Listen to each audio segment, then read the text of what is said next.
niretzako azala eta gorputza oro har, baina uste dut azalean bereziki jartzen dudala fokua, badut hor fijazioa, azala eta eskuak.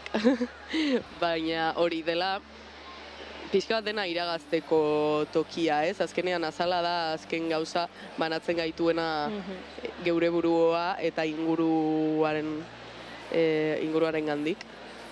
Eta orduan uste dut ingurukoek ukitzen gaituzten heinean beti azala dela lehenengo jasotzen duena, ez? Eta azala dela sentsibilitate hori daukana lehenengo eta behin ikusteko hori nola ari diren ingurukoak hurbiltzen, nola ari garen gu horren aurrean erreakzionatzen, ez? Eta orduan pixka bat azalaren jakintza aldarrikatu nahi nuen horrez, azalari entzute hori.